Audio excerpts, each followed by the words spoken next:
Hello, my name is Tony Jordan, and it's my great pleasure to welcome you all here.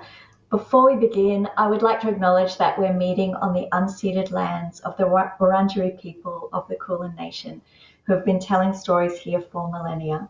I pay my respects to their elders, past, present, and emerging. And our conversation today is part of the Melbourne City Reads series, which is supported by the Wheeler Centre, the City of Melbourne, the Victorian Government, and ABC Radio Melbourne.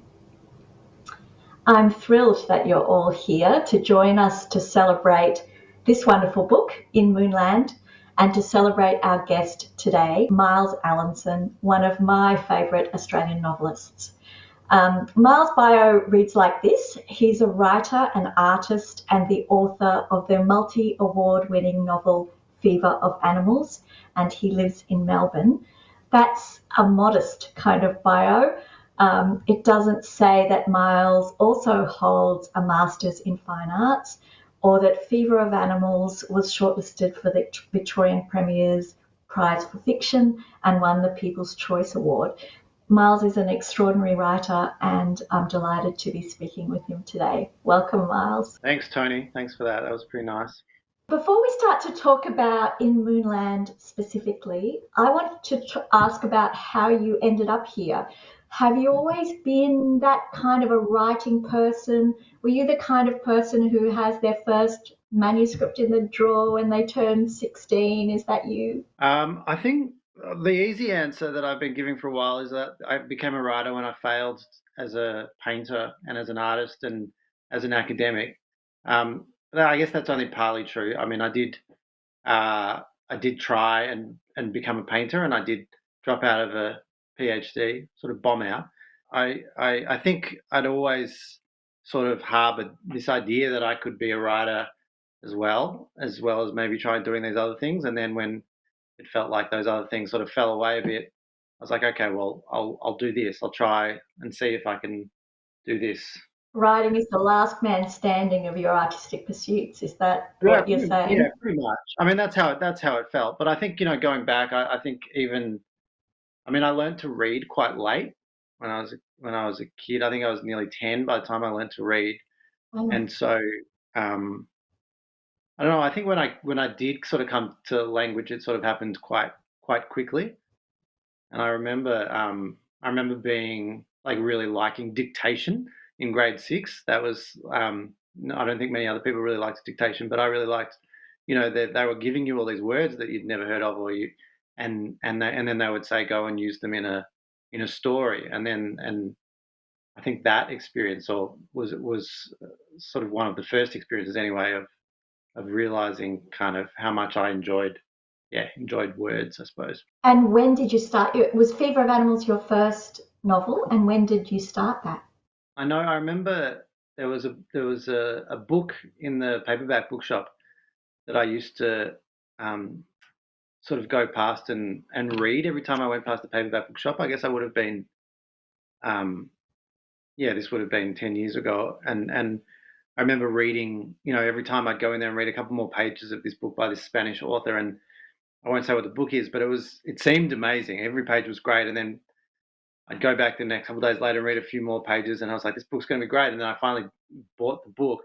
The book was really bad, and I think I realized that actually I could write a better book than that. So I thought I should try. Like it had some elements that I really liked, and I thought I'd give it a shot. But I think like before that, I spent a long time writing a blog. I think I'd gone to sort of South America, and I had this kind of sort of pretentious plan that I'd go there and write a kind of long response to Octavio Paz's poem Sunstone, which is this very long kind of epic, um, extraordinary poem. But I was quite young and I really had no idea what I was doing. And I got to South America and I'm like, okay, here's my time to write this great thing, and nothing happened.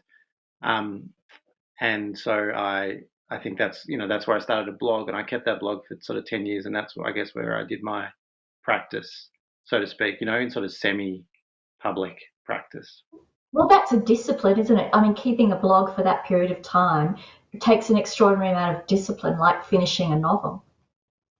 Yeah, I think so. I think it has that little bit of that that kind of dopamine hit that everyone gets these days from other means. But where you put this thing out and you get a little bit of feedback, and that sort of keeps you going. Whereas I guess writing a novel, you're alone for a long time if it takes you a long time without Yeah. anyone telling you that you're good. You should keep going. You should keep going. Well done. So, what do you think keeps you going? Like with these very long projects, um, what is the thing that keeps you showing up every day? Um, Oh, well, I think I just enjoy it. I really enjoy that the way that you sort of.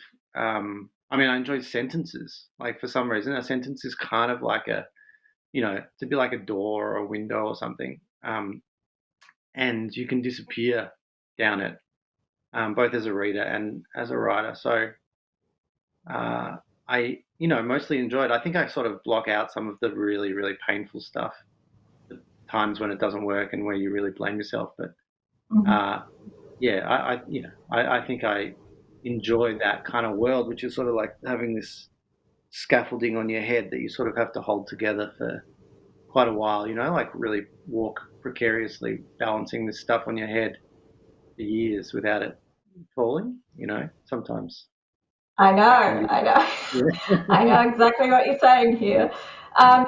If we talk now about in Moonland itself, I don't want to simplify it too much because there's really a lot going on, but you might sort of consider it a novel divided into thirds. So basically, we look at three people. First of all, we look at Joe.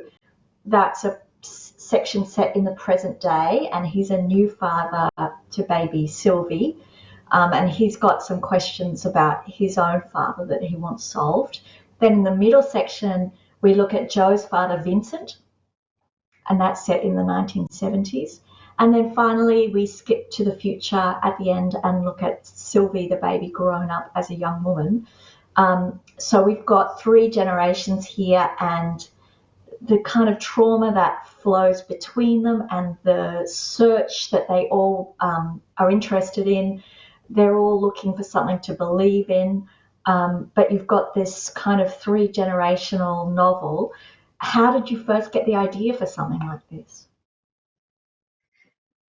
I think there were a few sort of, memory fragments kind of floating around in my head. One of them was just a very early, what I think thought of as, what maybe still think of as my first memory, which was just going to a house beside a highway in the night time as a small child, and the house was very orange. It was just the memory is really just this orange light, um, and this sense of sort of there's a sort of transgression going on, like being awake when you're not supposed to be awake. As a child, that's sort of exciting. So that memory sort of has stayed with me, although I've probably like destroyed it in some ways by thinking about it, over and over and over again. But that was the first memory, and that the person whose house that was a good friend of my parents, and a good friend of mine now. And he was a Rajneeshi back in the 70s and spent a lot of Wow. time with us as in our house. A lovely, beautiful man. Um, the other, the other kind of, I guess, memory fragment was something my dad told me a few days before he died, um, and he died about 15 years ago. And he just told me a few days before he died that he'd been married before he met my mum to someone else, and I Wow. and I I'd never it wasn't a I don't know, maybe it was, who knows, what I'm not sure what it was, I guess. And that sort of, but it was surprising. And I went to my sisters and I'm like, did you know that dad was married? And they're like, yeah, we knew that. And I'm like, well, what the fuck, why did no one tell me that? And so that was, I don't know, that was a kind of a curious thing, sort of little kind of piece of knowledge to have. But it sort of went to something which I'd sort of felt for a long time, which was that um, our parents are strange to us, and there's so much about them that we don't know, and that they have this whole life, before we arrived. That's something Is I really loved about the book, because in Joe's section, of course, we hear his thoughts about Vince, his father, what he thought of him, what kind of a man he was. But when we go and meet Vincent himself in the 70s, in his own time period, he's a very different person than the person that he is in his son's mind. And I just loved the way you kind of were able to knit that together. This is how this person looks on the outside to someone very close to him, to his own child, but in his own mind, he's a very different person with a very different story. Was that something you did consciously? Yeah, I mean, yes, partly. I think it was also quite a long time, in the past, so he had changed quite a lot in some ways. I think when I started writing this book, I wanted just to write a kind of portrait of my own father in a way, even though my own father never went to India and that sort of stuff is fictional. I thought I could, I read old diaries of his and tried to to write a character who was sort of quite similar to my own dad, but I found he sort of wasn't coming alive to me as himself, and that what I needed to do was just be okay with him being a character, and then I sort of had some freedom to be able to imagine my way into him, as opposed to being sort of constrained by this kind of absurd and enormous responsibility to do Mhm. that person justice, different in lots of ways to what Joe imagines. But yeah, I like that idea that we're all kind of mysteries to each other, and then we only get little bits in some ways of each other. Well, that middle bit set in India, where we follow Vince in the 1970s as he arrives in India and meets who is going to be his best friend, and finds his way kind of through this very foreign world. That's a fascinating piece of writing. Bhagwan Rajneesh was a real person, was he not? He was a real person, and he's dead now. But he founded an ashram in the 70s called the Rajneesh Ashram, and that was there in India in Pune for quite a few years, and then they moved to Oregon in the States, and things changed quite a bit, I think, when they went to the States, and the whole sort of thing ended pretty badly. That is the subject of a documentary, the Wild Wild West documentary, and then Bhagwan went back to he changed his name to Osho and went back to India, and died soon after. So yeah, he's a real person, and he's still a huge bestseller all around the world. And the ashram is still functioning, although now it's a pretty bougie meditation resort. Um, so yeah, I Why was did you yeah. decide to send? Sorry, why did you decide to send Vince there, and how did you do that kind of research? Uh, well, I was always fascinated um, by this. Well, I don't know if that's true. If I was always fascinated, but there was this image of Bhagwan that I had as a child, that just a little black and white image from the mala that stayed in my memory and sort of occurred, sort of sprung up in my mind at some point when I was starting this book. Um, because Bhagwan has this kind of look, it's like it's hard to tell whether he's like amazing God person or just a criminal. Mm-hmm. And I think that's his character. He sort of was both of those things. So uh, the research, I suppose, was mostly speaking to. I travelled around and interviewed a lot of old hippies, and some of them were there in the ashram in the 70s, and they were, all beautiful people who really regarded that time as, you know, one of, if not the most important experience of their life. And I became really interested in that idea of living after an experience like that. How you go about your ordinary life or come back to the kind of ordinary world after an experience of such intensity. And I did also go over to India and visit what is now the meditation resort. Right. It was sort of sorry, Tony. No, you actually went there and saw it yourself. Yeah, I went there. And I was actually working in Chennai on one side of India, and I put a train across the country, which takes about 24 hours, and went there and saw the resort, and then got really sick and had this kind of like really bizarre kind of fever nightmare for a couple of days, and then caught the train back to Chennai, which is again 24 hours. So it was sort of like this weird kind of parenthesis of horror between these two very long days. But it was like it was a fantastic opportunity to be able to see that place. But I was also aware that it had changed considerably since the 70s. Yeah, right. Because that edge of terror is kind of always there, kind of under the surface in that book, in that bit of the book, where you're not quite sure how things are going to turn out. Are they going to be okay? Are they going to turn out badly? It's just a very edgy kind of piece of writing. Um, and I guess what you're saying is that's kind of how it was.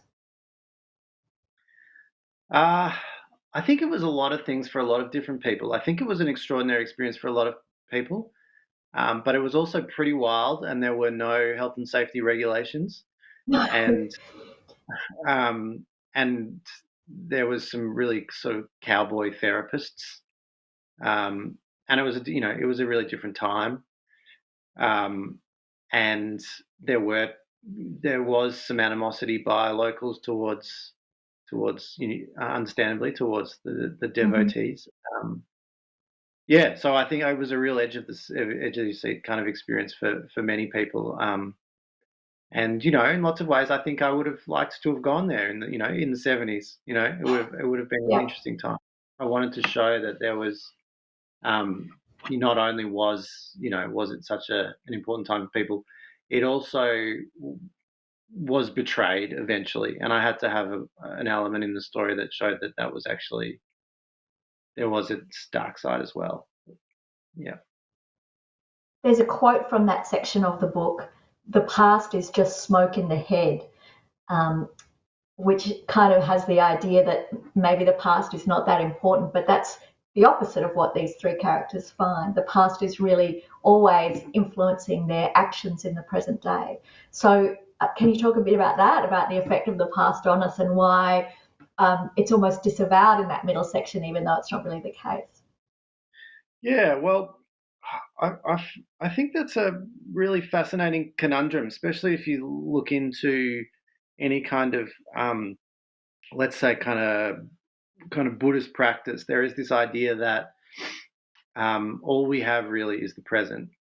Essentially, all we have is the present. That the past is gone, and that the future doesn't exist yet, and that this is what we've got to work with. And the more that we can be in the present, the better it will be. The happier we'll be, the more we can live, I guess. Um, but I was also really interested in the ways in which that's not true, and in the ways in which memories, and um, events from the past are constantly with us. Uh, and that tension, I guess, between presence and absence was something that, I guess I feel in my own life as well. When you think about what it takes to be a writer, there is a kind of presence when you're there in the room, sitting there with the story, writing or whatever. But there's also, you go out of the room and you try and be with your family or your friends, and a part of you is somewhere else. Often, you still drag this giant imaginary thing around with you, and that is a kind of impediment, I think, to this idea of presence. Um, there was something else that I wanted to say about that, but I've forgotten. Did the novel end up surprising you? Like the end section, Sylvie's section, which is set in the future, is almost kind of a spec fit kind of this is the way things might turn out. And you've done that in such a fascinating way because it's a shorter piece, and it doesn't go into an enormous amount of depth explaining things. It just has these little references to things, this kind of dystopic future that Sylvie finds herself in. Is that I was surprised. That's not the kind of writing that I associate with you, Miles. So it kind of surprised me the way you finished up that book. How did that come to you? You were surprised because it was sort of sci-fi. Is that what you mean? Yeah, it was a bit different from the kind of writing that I kind of associate with you. Yeah. I think I always had the idea that, well, not always, but for a long time I had the idea that it would end in the future. And I think, having my own daughter in that time, it sort of made sense, if I was writing about my father, that I would also try and write about my daughter as well, Mm-hmm. to sort of join it up at both ends. And I really like sci-fi films. I just don't really like sci-fi books. So I thought, that I could write something that was imbued with that, with that kind of feeling. I didn't want to labour the point, and I didn't want it to be kind of like a compendium um, of gadgets, or like guess the difference kind of thing. I wanted it to be sort Mm-hmm. of relatively smooth, not to draw attention to itself, but to It's still. absolutely seamless, but it has these little clues about the things that might have occurred and the way the future might turn out. There's an enormous amount of depth to the descriptions of the places. Good. Yeah, it wasn't easy to write, and you're right. I much prefer to just write in the first person. Um, and you have so much more. I feel like I have so much more room to move. You can sort of jump around in ways that you can't when you're um, yeah, you're sort of stuck to someone else's particular perspective. But I was sort of interested to write from a woman's perspective. I felt like the book really needed a woman's kind of kind of presence, Mhm. and especially going into the future. I liked the idea that there's all these kind of blokes who are so caught up with their own fathers and their own that kind of line, that kind of male line.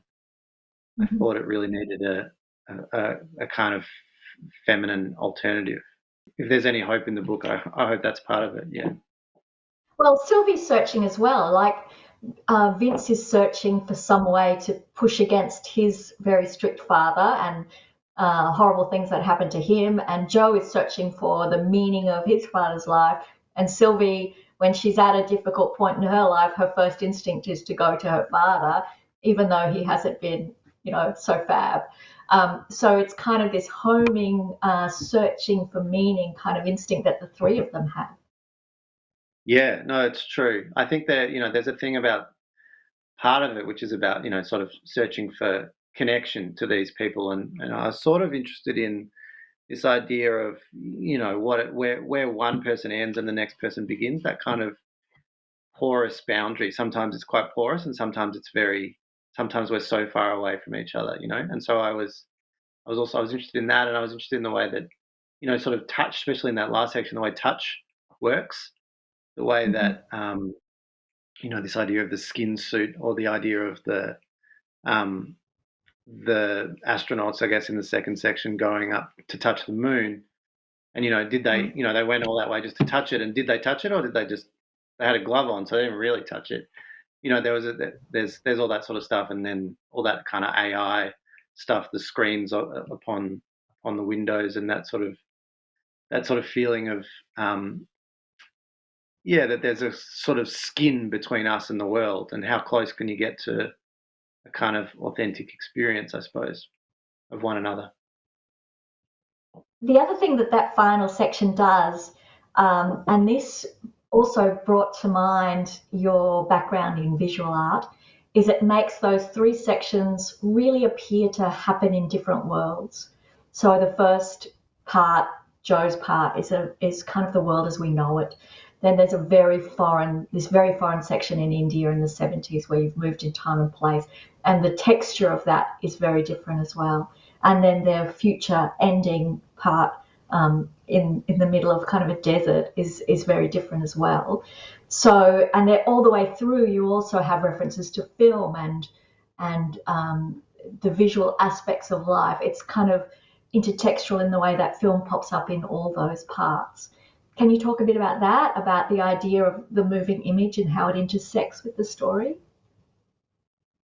Yes. So, I mean, I liked putting films, film references in there because partly films are sort of a bit like a collective kind of dream language. We all have sort of seen, not all the exact same films, but we've seen films and we sort of share film images, and film images kind of linger in the way that dream images linger, except we get to share them all, which is sort of beautiful. And also, you only get a certain number of dream sequences in your life, before you start annoying people. So um, I liked putting just little film images in because it also gave a kind of richness, I thought, to the texture of the whole piece. But again, it also foregrounds, I guess, what happens in the end, the kind of futurist stuff, and then uh, I think there's also that sense of like these sci-fi films, um, as references help to remind us, as the title does, I hope, that this is all taking place on a planet, and that we're on a ball that's in the universe. Right. So I want to talk to you now a little bit about your process, because it's always fascinating to me. Does it, all these beautiful sentences, do they just come out like that? Do you draft over and over? Like, how exactly do you make this work? I've spent 6 years, Tony, writing this book. I know you can do it in a year, but I can't. No, yeah, seriously, yeah, it takes a really long time. I guess I was talking about this with my partner last night about um, like Ferrante.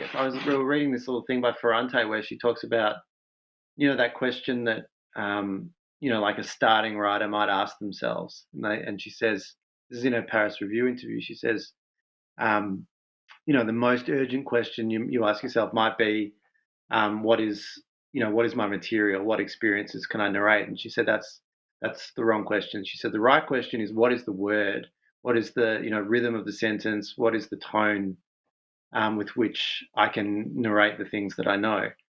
So I thought, I mean, that's always stayed with me. I remember that really well from when I first read that, and I love it as a piece of writing advice.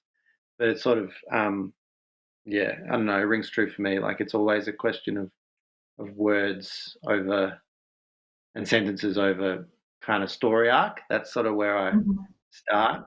And someone did mention that this was kind of a kind of plotty book, but I didn't necessarily feel that, and that wasn't the my driving kind of ambition to write a book that had a sort of, I don't know, a story so much as a book that had a kind of mood or a, yeah, that was sort of what I wanted. So it comes from the voice. Yeah, voice. I think that's, yeah. I guess I'm interested in voice. Like can you, yeah, trying to find a voice, because once you got a voice, then you can sort of say anything. Um, Mhm. but this one is because it's written in such different ways. I really had to stop and kind of, yeah, write in a whole different way for each section Yeah, because I we'll wanted. find three, in fact, four different voices.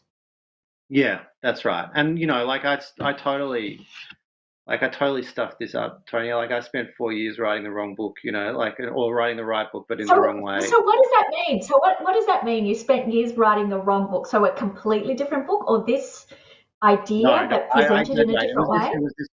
It was this book, but it's I'd done it in totally the wrong way. Like I'd written it all in the first person, and each chapter was an encounter with a different one of the dad's friends, and there was none of that stuff in India, and then there was none of the future, and I gave it to a bunch of people, and they were all like thumbs down for that one, and that was a horrific and really shameful experience. I thought I'd sort of done it and convinced myself that I had, but I'd actually been a bit lazy, like I hadn't wanted to do the work. of taking it to the next level. So yeah, so then I had to spend another 2 years doing that work, like, and just like erasing characters, killing really good sentences, and all that stuff. And do you think that is related to the success of the first novel? I mean, sometimes that does throw people off their kind of path because they feel that this work is accomplished and they have a whole lot of different lessons they need to learn for the next book, but it's hard to go back to being a beginner again. Yeah, I think that's true. I think you sort of pretend you know what you're doing for a little while. You're like, oh look, I can do that, and then you realize that you really don't. You got no idea, and you have to totally go back to the start. And also, I think I was in a way writing quite a similar book, and I wanted to try and write a different book. So trying to figure out a way to write a different book that was still, still meant something deep to me, like important to me was tricky. Yeah. So, what did this book teach you? Obviously, it taught you how to write a little bit of spec fic or imagine, life in the future. But other things, and a female voice, which I don't think you'd done before by memory. But what else did it kind of teach you? What did it teach me? Well, it taught me how to write dialogue. That's one thing. I mean, I had to really teach myself how to do that. There was a lot of, he said, And can I just say the dialogue is fantastic, and the what's really remarkable is when you look at Joe in the beginning and the way he speaks, kind of holding it together, holding his kind of tense person together, and the end, the way he speaks as an older man, he's very much more surface kind of driven, make this kind of relax, but just as kind of performative way. It's when you compare the characters in different times of their lives, the dialogue is really fantastic. thanks. I thought, yeah, I mean, especially coming at the end, that there's a kind of tragedy, isn't there, in some ways, about how little we can actually say. And so you have that sense of there's a person in here, but from the first section, but he's not letting it out. I think that's true. I think that's true of life. So what else did I learn? Um, I don't know. I think yeah, there was a lot of research. So I guess I learned a lot about how having to do the research first before you can write the thing. Like I remember sitting down at the start and going, okay, here is this hippie guy in the 70s, and he's looking at the window, and Right. I didn't know what he was looking at or what he was feeling or anything. And then right at the end, like after 6 years of doing the research, which is talking to people and reading lots of books and going to places and thinking a lot about it, there was just that short section which I needed to totally rewrite, which is the third section. And I got the news from my editor that it was really that it was as it was standing, it didn't work. And so I went and watched Stalker by Tarkovsky, which is always, going to like charge you up with kind of religious fervor. And then it was raining, and then I walked out in the rain, like thinking, "My God, I'm so bad at this." And then I realized what I had to do, and I realized that I needed to be in this other voice, needed to be short, it needed to be kind of, like unreliable, hallucinatory kind of thing. And it was also a little bit like writing some Bolaño out. I thought if I could just write this thing, then maybe I never have to read Bolaño again. Um, That's and I, kind of I find your work very kind of European in voice, and I can see that influence there. What other influences do you think are there? um, well, I think Bolaño was a big one. I think Sebald as well was always an important one. Um, I don't know. Like I remember the first times that I really kind of realized how important language were listening to like song lyrics, and and listening to Leonard Cohen in the car with my dad, listening to that album, The Future, which is really kind of vicious and, kind of amazing. As a 12-year-old, listening to those lyrics was really extreme. And then also I remember him taking me out to the garage to listen to a recording of Charles Bukowski talking on the radio. And there's lots of reasons to not like Charles Bukowski, but I was, and my mum was like, "Don't go, don't, I don't want you to go listen."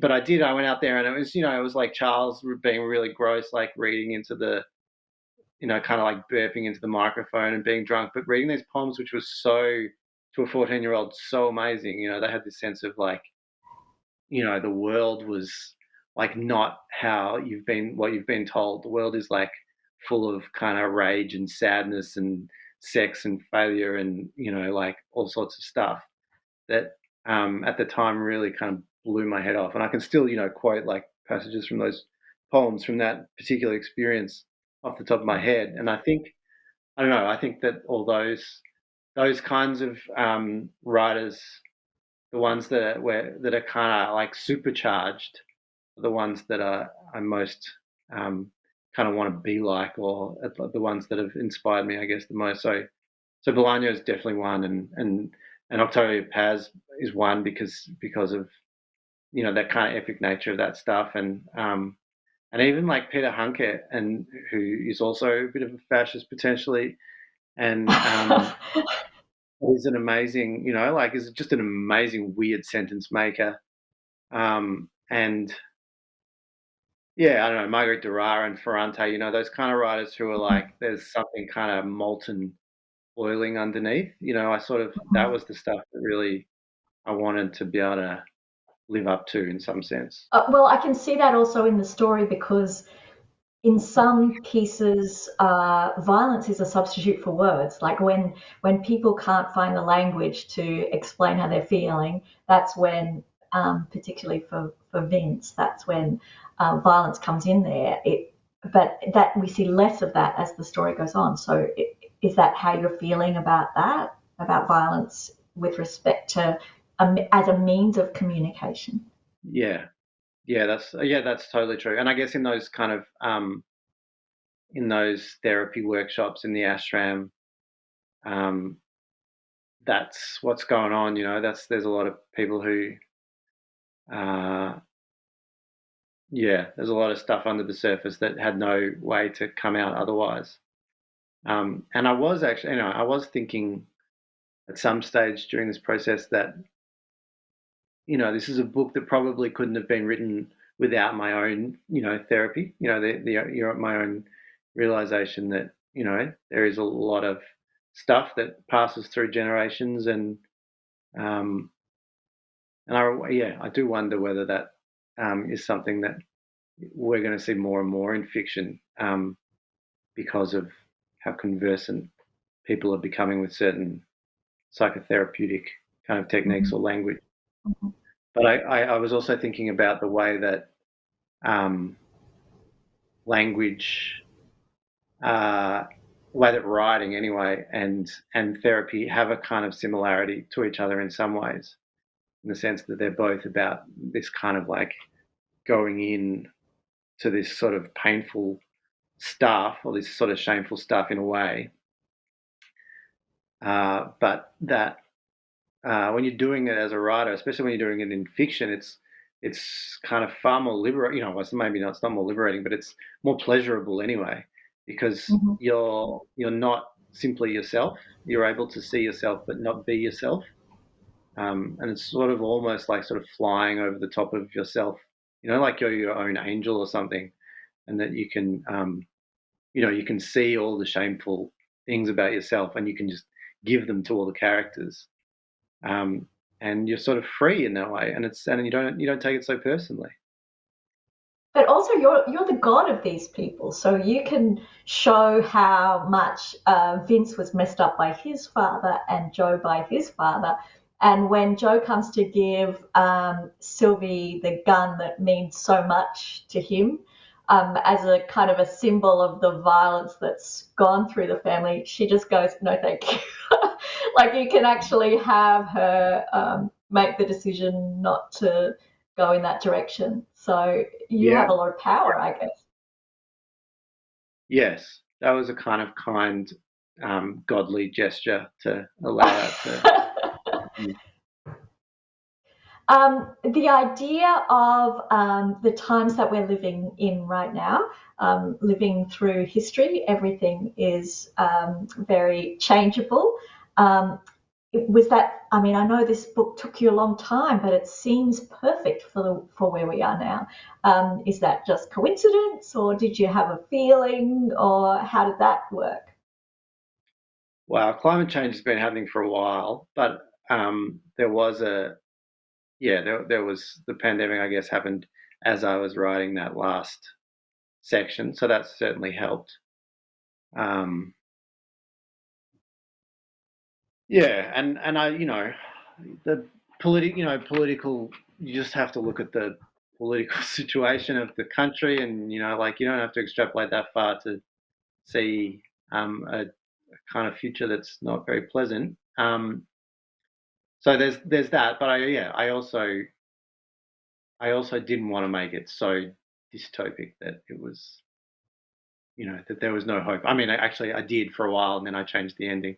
I had an ending that was actually totally way worse, and um, actually problematically was trying to thinking of it as a film. And like I was running one day, I was like, oh, maybe this could be a film, and then I started seeing how it would work as a film, and I started writing this section that I thought would be awesome as the ending of the film, and then it was bad. It was a bad book. So then I had to totally undo that and go back to what made the book work. You have to sort of be true to your materials, I suppose. And how many of those changes came out in your editing process? Was it a difficult edit, or was it pretty straightforward after all that time? The editing process was, how would I describe it? I don't know. I've got a really wonderful editor, so I feel very grateful for her. And um, she had a way of always sort of steering me away from certain things without saying it's too, without saying it too, without punching me in the face with it, sort of. Right. And that was very helpful. Um, and then, yeah, there were parts where I would send it to her, and then I wouldn't hear back for like a little while, and then in that time, I'm like, it's wrong. I know it's wrong. I know why it's wrong, and I'd sort of fix it again and send it back to her. And so yeah, so once it sort of there were some big moments of real doubt and pain, but once those chunks were in place, the editing process was really smooth, and it is a real privilege to have an editor who loves a work and cares for it and reads it way more times than you do, and will argue, via text message down to the last comma. It's great. So that part of the process, I feel grateful for. And finally, what is next for Miles? What are you working on something now, and what direction is that going in? Well, look, right now I'm doing a fair bit of homeschooling, so that I'm not working very much, but yeah, I've got a novel that I know it can work. I can see it, um, and hopefully, yeah, I think it's about a ghost writer who's writing the autobiography of an Australian rules footballer. Um, and I think it's going to be really good. I just need, like 4 years and a lot of money. I am not surprised that it's going to be really good, because everything you do is really good. I can't think of a more suitable novel for the times we're living in now, when we all need to grapple with the present and prepare for the future while contextualizing the past. In Moonland is so completely fresh and completely original, but it also has a very almost European sensibility and this lyrical and tender voice. I found it incredibly moving and I absolutely loved it. Miles, thank you so much for your time today. I also just want to mention the online bookseller for this event is Hill of Content in the city of Melbourne. So that's a great place to buy in Moonland and also pick yourself up a nice reading pile to survive the next few weeks. When you buy in Moonland through the Hill of Content website, you can have it delivered anywhere in Australia. You can also purchase it through any of the other inner city bookshops that support the Melbourne City Reads initiative. That's all from me. Thank you again for joining us and enjoy your evening. Visit wheelercentre.com for the best in books, writing and ideas from Melbourne, Australia and around the world.